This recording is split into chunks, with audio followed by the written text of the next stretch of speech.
Njye ku manywa ntabwo nabaga ndiyo ariko nijoro iyo nabaga ndyamye saa 5 z'ijoro mbega buri gihe natangiraga kurota ibintu biniga nkarota ibintu biniga nko ku gahera ngataka nkabura umuntu ntabara nijoro saa 5 z'ijoro nongeraga kubona ndahantu mu mwijima atagaragara atagira n'isura na mudashobora gusobanura bivuze ko bazaga bakanshika nijoro bakantwara bakarara bankoresha imirimo yaho ariko ku manywa nabaga ndi umuntu nk'abandi bose. Genda samuratsinze icyo ngukundiye uri umuntu mugabo urugendo rwiza kandi urugendo ruhire. Si gukomereza tangire reka nizere ko mumeze neza cyane abantu badukurikira bari mu bice bitandukanye n'urugendo online TV. Nye nitwa Sam Gakire ndi kumwe na Jerry. Urugendo rwacu ruba rukomeje umunsi ku munsi, abari mu Rwanda bari hanze y'u Rwanda mu bice bigiye bitandukanye byose ndabashuhuje. Abantu batweretse ko turi kumwe 5 kuri 5 cyangwa se babandi bamaze kwinjira muri rwa rugendo, ndavuga bakoze subscribe, mwese ndabashimiye, Imana ibaho umugisha cyane. Uyu munsi garutse mu gice kitari gisanzwe cy'ubuhamya, n'ubuhamya ariko butaba busanzwe. Murabizi ko twageraga igice cy'ubuhamya ariko ntago muri ibi bihe ntago iri gufata ubuhamya, ariko ubuhamya bw'umukobwa bwo bibaye ngombwa ko mvuga ntirika mbuzane kugira ngo twongere twumve ukuntu Imana ari nziza, twumve gukomera kw'Imana, twumve ibitangaza Imana ikora bigiye bitandukanye. Ubuhamya bw'umukobwa nagira ngo wenda bwibutse ubuhamya twagiye dufata bugiye butandukanye. Hari abantu babivuga mu buryo bugiye butandukanye. Murabizi Berize, hari umukobwa Berize abantu baramuzi. Ubwo nivuga Berize, umukobwa wabaye kwa Karusi, waduhaye ubuhamya bw'urugendo rwe rw'ukuntu yatanzwe kuzima, atangwa n'umuryango we cyangwa se n'ababyeyi be, abayo akajya gukora mission ku isi zimwe na zimwe. Uyu mukobwa nawe afite ubuhamya bumeze gutyo, nawe hari uburyo ngo yatanzwemo n'ababyeyi bakoreshaga imyuka itari myiza, abayo nyine nawe ariko ashima Imana ko ubungubu yakize cyangwa se yakuweho iyo myuka mibi, akabasha kongera kuba muzima cyangwa se kugaruka ku isi y'abazima, tukamubona bakaba ari umukozi w'Imana umeze neza cyane. Uyu munsi agiye kudusangiza ku buhamya bwe, wenda araduha kuko numvisha ari birebire cyane, ni birebire. Ndashaka kugenda mfataho episode mugani wa Manibula Exrage ni ujye uvuga ngo ni episode. Uyu munsi nanjye ndashaka ko duhera kuri episode ya mbere, twumva uburyo ibyo bintu byari bimeze. Mbere na mbere ajye kubanza twibwira amazina yawe ninde? Kanyira neza Jeanne. Umeze neza? Meze neza. Uyu mujane rero mfite nimero ye imaze igihe muri telefone yanjye, yeza amamagara ambwiye ati mfite ubuhamya bw'uko nanjye natwaye kuzimu cyangwa se nabaye kuzimu. Muri iyo minsi harimo saga z'abantu bavuga ngo bino bintu abantu barabihimba ngo kuzimu ni habaho, ubwo se abantu bajyayo banyuze he, ibibazo byinshi. Navuga nti reka mbe ndetse ubuhamya bw'umukobwa tuzafata. Ariko yakomeje kujya nyandikira kandi ati ndumva ibintu nshaka kubibwira abantu, nseka ko ari ubwa agiye kubivuga we nyir'ubwite, kuko muzi ko na Berize yarakubwiraga ati nabaga ndi ku isi ngenda abantu bambona, ariko nabaga ndi nepfo iriya ndi mu kazi, nkoreshwa ibintu bimwe na bimwe, ngira nte ibintu byose. Urabyumva ko ari ubwo uburyo bwari bimeze, ibintu abantu batajya bavugaho rumwe. Niyo mpamvu yani nari nabanje kumugana buretse banze ntekereze n'abisengere ibi bintu, kuko nari maze igihe ndi gukora ubuhamya bwinshi bw'abantu bavuga ko bagiye kuzima. Ariko nizere ko uyu munsi biri bugende neza kandi ubuhamya uri butange neza. Imana ndagusabye ngo uyu mukobwa ubuhamya agiye gutanga abuvuge neza kandi abantu babwumva bubashe kugeraho bakora naho babajyana mu izina rya Yesu, amen. Jeanne, bimeze neza? Nimbanje gusengera kubera ko hari igihe umuntu wambwiye ngo abantu bagiye bajya hari ahantu ngo arigiye baba bagifite utwuka tubi, ariko kibarimo ari umuntu nigeze nkoresha ikiganiro yaragiye kuzimu, ari mu bantu bamabuye cyane, kuko icyo kiganiro nagikoze ngikora kuri chaîne Iyobokamana TV, hari 2018 mbatari 9. Ikiganiro nakoze twaraganiriye, we arambira ngo nubu ndi kubona abantu hano imbere zanjye bari kumbwira ngo ibyo bintu uri kuvuga ni ibiki bari kumbuza. Ibaze watunze umuntu kamera akakubwira ati epfiriya n'ubundi baje kundeba bari kumbuza ngo simbivuge. Niyo mpamvu maje kwirageza Imana, nkarageza Imana Jerry na kamera yacu na mikoro yacu, Jenny nawe tukamurageza Imana kugira ngo ibintu avuga aze kubivuga neza kandi bigene neza cyane. Jenny yavukiye kugira ngo abantu babanze bamumenye neza. Yego urakoze. Avukiye mu karere ka Karongi. Ufite umuryango, ufite mama na papa n'abavandimwe. Yego. Ufite abavandimwe bangahe? Abandi bavandimwe 6. Yego. 6 bose muvukana? Ariko harimo n'undi umwe witabye Imana. Yego. Ikarongi ubwo ni ku Kibuye? Yego. Mu gace bita ngo iki? Rubengera. Rubengera. Abantu bari mu bice by'iburengerazuba mwese turabasuje cyane, especially ubwo ku Kibuye cyangwa se Karongi mu mvugo y'uturere nyine, kuko iyo uvuze ku Kibuye bwo ndakeka ko umwana w'ubu ngubu buvutse ejo bundi ntabwo abazi ku Kibuye ari ibiki rwose. Izo ni imvugo z'abantu babayewe bakuze, umuntu ukibizi bikiri komine cyangwa se perefegitura ya Kibuye, ariko aho byabereye uturere ndakeka ko ubu ngubu ari muri Karongi nk'uko yari abivuze, ari naho hari ibiro by'intara y'Iburengerazuba. Jenny rero ugiye kudusangiza ku buhamya bwawe bw'uwo muryango wavukiyemo n'uburyo wabashije gutangwa ikuzimu, ariko turezima kuko tuzafatamo ibice bigiye bitandukanye, ubwo urajya urezima nyine byinshi tuzajya tubisobanura ubutaha. Mfite imyaka 5. Mama yarantanze ikuzimu afatanyije na mama we. Bamaze kuntangayo nagiye mbona impinduka. Nyuma kuko bakintangayo haje ibintu mu rugo, nyabukuru yajyaga ntuma kuvoma saa 2 z'ijoro. Nava kuvoma nkumva ibintu bije mu rugo, agahita afata ikarakuye mu ziko agahita aricisha munsi y'urugi. Ngiye kuko nari umwana nkagira amatsiko yo kurebamo, agahita ambwira ngo wowe bizaza bikujyane, ariko nkibaza ukuntu bizaza bikankora binkuye mu bandi bana bo bagasigara bikanshobera. Nyuma rero nibwo naje kubimenya ko bantanzeyo, kuko icyo gihe nari ntarabimenya. Ntangira ibintu byo gusenga, abantu bakansengera. Ubwo ufite iyo myaka 5 se? Yego. Imyaka 5 se ubwo umwana aba yakamenya ibintu biri? Nabimenye hashize igihe, ntabwo nahise mbimenya ku kanya. Yego. Nuko abantu baransengera.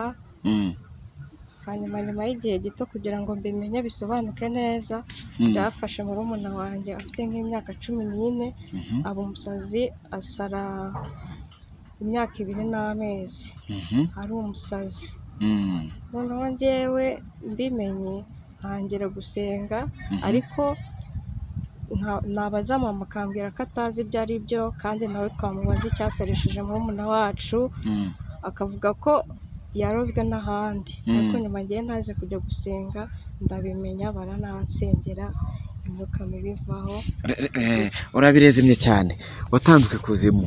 Hari uburyo umuntu atanga kuzimu nyine akaba ari ubwo nindi kubibora nkabira, ubwo Beza yatubwiraga ati njyewe nabaga ndi ku isi ndi kugenda, ariko nayo nabaga ndiyo nyine bari barantanze yo. Njye ku manywa ntabwo nabaga ndiyo, ariko nijoro iyo nabaga ndyamye saa 5 z'ijoro mbega buri gihe natangiraga kurota ibintu biniga, nkarota ibintu biniga nk'uku gahera, ngataka nkabura umuntu ntabara nijoro saa 5 z'ijoro. Nongeraga kubona ndi ahantu mu mwijima hatagaragara, hatagira n'isura na mudashobora gusobanura. Bivuze ko bazaga bakanshika nijoro bakantwara, bakarara bankoresha imirimo yaho, ariko ku manywa nabaga ndi umuntu nk'abandi bose. Ku manywa wumvaga ufite ubwenge nta kibazo? Yego, ku manywa numvaga mfite ubwenge, ngakora n'imirimo isanzwe, uretse ko ntayikoraga cyane. Nashoboraga kumva mfite umunaniro ukabije ntazi aho waturutse, ariko imirimo narayikoraga, nabaga mfite n'ubwenge. Yego. Aho hantu wisangaga uri mu mwijima hatageze uti ubwo niho twakwita ko nta bantu wabonaga se? nabonaga ibintu bidasanzwe cyangwa se nkarara mbona ibintu niruka ahantu mu mashyamba n'abantu banyirukaho bafite ibintu by'ibyuma biteye nk'inkota. Yego. Ibyo bintu byakubayeho igihe kingana gute? Ibyo bintu byambayeho imyaka 3. Imyaka 3 nicyo gihe ibyo bintu byambereye, hanyuma nyuma yo kunsengera birashira. Ubu uvuyeyo. None se inde wakubwiye ko watanzwe n'umubyeyi wawe na nyogokuru wawe? Umuntu wabwiye ko natanzwe n'umubyeyi wanjye na ba nyogokuru. Nagiye gusenga ahantu mu Bugesera, hari urusengero rwitwa umudugudu w'ubuhungiro ruri hariya i Nyamata. Hariho umupasiteri ntari buvuge izina rye kuko umutekano we. Hanyuma hari ku munsi wo kuwa gatanu ujyanye n'undi muntu, twinjiye arangije aravuga ngo uno munsi nari mfite akazi kenshi. Arangije atangira kuvuga mu ndimi, atangira kuva mfite ya myaka 5 ukuntu byatangiye byose arabivuga. Avuga n'uko imbuga y'iwacu iteye, avuga na mama wanjye, ajya avuga imihango yose bakoraga. Bimwe nkumva ndabizi, ibindi nkumva simbizi. Aransengera icyo gihe ndabikira. Ni ukuvuga ngo bakoreshaga iki umubyeyi wawe ubwo na nyogokuru wawe bakoreshaga imihango y'ibiki? Bari bafite za nyabingi? Bari bafite za nyabingi, ariko kandi bakaraguza bakajya mu bapfumu cyane. Bari bafite n'uko babikora kwabo nyine, bakabaha imiti bakaza bagatega ibintu nk'ibyo. Ubona ari iki cyatumye mama wagutanga kandi uri umwana we, kandi tuzi ko umubyeyi ku mwana we aba ari umuntu uba ukomeye cyane? Ikintu cyatumye mama ntanga yabisabwe na mama we, kuko mama we niwe wari ufite ibyo bintu. Aramubwira ati mumpe mutange nk'igitambo. Hanyuma mama arabyemera barantanga. Ubona ari ukubera iki ari we watoranyijwe mu bana b'iwanyu nyine akaba ari we utanga, cyangwa se ubona mama wataragukundaga ku buryo yagutanga? Kuba mama yarantanze, ntekereza ko nawe atari uko yaranyanze, ariko ashobora kuba yarakoreshejwe nawe. Yari afite iyo myuka mibi nawe baramushyizemo. Hari ibindi bibazo wagiranaga na mama wawe se? Ibindi bisanzwe mu buzima? Ibindi bisanzwe mu buzima twagiranaga ni uko mu rugo turi abana 8, twavutse nk'abandi bana bose, ariko 8 wambwiye 6. Yego, hari n'imfura ya mama yapfuye, abo navuze nta basigaye ari bazima. Yego, twari tubyarwa n'abagabo batandukanye nyine, ubwo n'abagabo ba mama wanjye. Biza kuba ngombwa ko nyine abana badakundana, kandi na mama twese ntiyadukundaga, ariko mama kutwanga njye n'abandi bavandimwe banjye dukurikirana yabitewe na mama we. Kuko yashwanye na papa aramubwira ati abana genda bajugunye, nuko umutima we utangira kuzamuka gutyo, mama aratwanga. Yarabajugunye? Aratujugunye. Yaranabajugunye? Yaratujugunye. Ufite imyaka ingahe? Kuva ku myaka 5 mama nibwo yatangiye kuburana na papa, nibwo yatujugunye. Tujugunya njyewe n'abandi barumuna banjye 2 bankurikira, araduta. Akaduta kwa papa ngorana nk'imyaka 3 bapfa ibintu by'imitungo.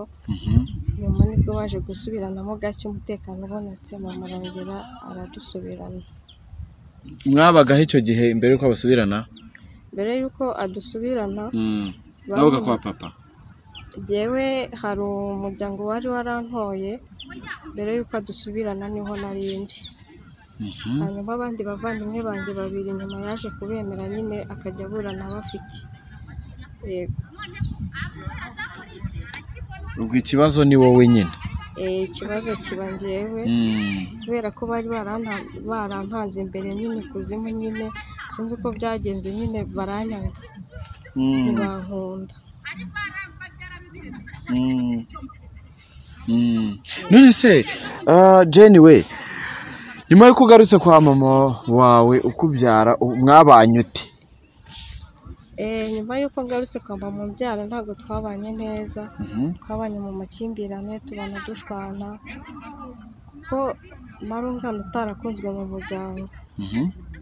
kubana na mama kwari guca bugufi gake cyane, tukabana uyu munsi twakundanye ejo twashwanye, twahoraga muri ibyo. Ni nk'ibiki se wenda yagukoreraga ku buryo uvuga ati ntabwo yankundaga nk'uko uburyo yakundaga abandi? Ikintu yankoreraga avuga ngo ntabwo ankunda, ntabwo nk'ibintu byose umwana akenera mu rugo cyangwa akenera ku mubyeyi ntabyo yampaga. Nk'ibiki yakwimaga akabiha abandi? Nko kwambara yaguriraga abandi, akumva ko njyewe nzishakira nkiyambika. Yego. Ibyo wari ufite imyaka ingahe ubwo? Icyo gihe nari mfite ku myaka 15 kuzamura. Wari ufite uburyo ukora ku mafaranga se ku buryo wishakira imyenda? Ntabwo nari mfite uburyo ngora ku mafaranga ku buryo nishakira imyenda, ariko nambaraga ibyo abantu bampaye, abantu barampaga. Abandi bavandimwe babo bakabagurira? Abandi akabagurira. Ko babiri b'imbere yacu tudahuje papa yabitagaho cyane, avuga ko nta se bagira, twebwe dufite papa nitumukenera tuza ahari tuzajya kubimusaba. Na papa wari uzi aho aba se wajyaga ujya kumureba? Papa nari nzi aho aba ariko ntabwo najyaga njya kumureba kubera ko yari yaratwihakanye. Avuga ko atatubyaye. Hari murumuna wanjye unkurikira, we yaramukundaga, yaramwemeraga ariko ntiyemere kumurera. Aravuga ngo yari yarigeze kuvuga ngo murumuna wanjye unkurikiraho mutoya kuri uwo nguwo, yigeze kuvuga ngo ni uruzingo nta kintu azamara. Aravuga ngo ngiye kubera ukuntu ndi igikara, aravuga ngo ntabwo iwacu tubyara abana b'ibikara, nyine aratwihakana nyine. Ntabwo rero najyaga njya kumureba kubera ibyo bintu yari yaravuze. Wihangane, waratesetse kweri. Noneho rero reka turebe ubuzima bwawe na mama wawe, turebe noneho kugeza ubu, ese turebe ibyo bintu warabikize neza, uburyo wari waratanzwe baragusengeye birakira, cyangwa se n'ubu uracyajyayo? Baransengeye birakira, birashira burundu. Mama yaje kunsaba imbabazi, arambwira kuko nabimuganirijeho, mubwira ko nabimenye, ansaba imbabazi. Waramubabariye nk'umubyeyi se? Naramubabariye. Mbwira rero nyuma yaho ubuzima bwawe bwagenze ute kugira ngo tukubone uyu munsi, unanatubwira ubu ngubu noneho amashimwe ufite, noneho n'ibyo ukora ubu ngubu, wenda kugira ngo uvuge ngo ndi mu ruhande rw'Imana, yankuye muri bya bintu byose, yankijije ibi byose. Uno munsi meze neza, ndashima Imana, nta bikintera, baransengeye narakize. Hanyuma kandi uno munsi mbasha kwambara, mama tuvugana gake cyane, ntabwo musaba umwenda wo kwambara. Uno munsi mbasha kubona ibyo kurya. Murabana? Oya, ntabwo tubana. Uba hehe wowe? Mu Gasyata. Ufite akazi? Yego. Wow, ni byiza. Ufite akazi. Wabashe kwiga se cyangwa byatumye utiga ibyo byose? Narasisipanze kubera ubuzima bubi. Wagarukiye mu kangahe? Turankoma narayikoze. None se ubu papa wawe nawe ujya umuvugisha? Ntabwo tujya tuvugana, ariko yigeze kugerageza gushakisha telefone ngo muvugishe. Hari ku itariki 20 z'ukwa gatandatu 2020, hari murumuna wanjye wari witabye Imana. Muhamagaye twavuganye nk'amasegonda 40, ambwira ko atanzi, birarangira. Nta kindi gihe turavugana kuva icyo gihe. Mperuka kumubona mu maso ye mfite imyaka 7. Pole wangu, pole cyane. Ariko Yesu se w'imfubyi se, kandi n'abana bihakanywe na ba se buriya, reka tujye tuvuga ko bafite papa wabo ari we Yesu, sibyo? Noneho mbwira rero ukuntu bamaze kugusengera, ese nibwo wakijijwe, nibwo wegereye Imana cyane, ugiye kumpa urugendo rwawe noneho rwo ku murimo w'Imana? Ku bijyanye n'umurimo w'Imana, na mbere hose najyaga mu rusengero, ariko ushobora no kujya mu rusengero n'iyo myuka mibi ikagomeza kugendaho, ikagomeka kurwanya. Ariko nyuma y'aho mbimenyeye narasenze cyane kugira ngo noneho nishinganishe. Yego. Usengera he? Muri ADPR. Muri ADPR. Hari umurimo w'Imana ukora? ndi umuririmbyi uririmba ku giti cye. Ntabwo uririmba muri korali? Yego, Imana yangiriye neza rero impa impano yo kuririmba, ndaririmba, ndandika nkanaririmba. Uri n'umuhanzi, ufite indirimbo ziri hanze? Mfite indirimbo ebyiri maze gukora za audio. Ziri kuri YouTube? Ntabwo kuri YouTube zirajyayo. Uzishyiraho sha abantu bazibone, abantu bari kureba ikiganiro byose bazi kumva. Noneho rero akaririmbo, reka mbere yuko wenda tuvuga ku ndirimbo zawe, ubanza undirimbire nk'akaririmbo ukunda kariye mu gihe wabaye, mu gihe kagufasha, kabara ko mu gitabo, kabara nk'akantu gato. Nubona ko ntibagiwe Yesu uzanyibutse, bya byuya byawe wabize buri Getsemani. Nubona ko ntibagiwe Yesu uzanyibutse, bya byuya byawe wabize buri Getsemani. Ako kantu kajya kagufasha ati nubona ko nibagiwe, ujya ubona se ushobora kuzibagirwa ibyo Imana yagukoreye? Hari igihe umuntu ateshuka agasubira inyuma, ariko nsenga ngo Imana inkomeze, sinzaba uwo gusubira inyuma, nzaba uwo kuzamuka. Harya ufite imyaka ingahe? Mfite umukobwa uvuga imyaka ye ni myinshi, reka tuyihorere. ni myinshi. Nari ngiye kuguteza abasore bari kureba iki kiganiro, kandi basanga harimo n'abantu bagiye kukurambagiza cyangwa se bagiye kugufasha mu muziki wawe cyangwa se no mu bindi. Ubuzima bwawe kuri ubu ngubu bumeze bute se? Tuba turi umuryango mugari, igihe umuntu yumva ubuhamya bwakumva bumufashe ku mutima, akavuga ati uwo muntu namufashe iki? Icyo nkeneye kuri ubu ni ugukora umuziki nkazamuka, ngakorera Imana, ariko ubwo bushobozi ntabwo ndabugira. Nk'umuntu byibuza uri kudukurikira, reka yumve akaririmbo kawe kamwe, byibuza avuga ati ako karirimbo wenda nemeye kuzagakorera video cyangwa se n'imiki. Tuba dufite abantu bakoreshwa n'Imana benshi cyane, kandi nzi ko abantu benshi bajya banyura hano mu buryo baba blessed, kandi bakatubwira ati cya kiganiro nakoze nabonye umuntu byibuza wamfashije akantu mu buzima. Nimureke mbabwire inkuru z'uwo mugabo, arakomeye, Yesu arakomeye, nzamwamamaza hose, bamumenye i Yudaya n'i Samariya no ku mpera z'isi, bamumenye umwami arakomeye. Urakoze cyane Jane, Imana iguha umugisha, Imana iha umugisha impano yawe, reka indirimbo zawe uzazishyire kuri YouTube kugira ngo abantu bajye bashaka kuzibona. Nabwo abakeneye kuba bakuvugisha cyangwa bagira uti ndashyiraho nimero, ariko ushobora no kuyivuga. Yego, nimero yanjye ni 078 39 76 86 2.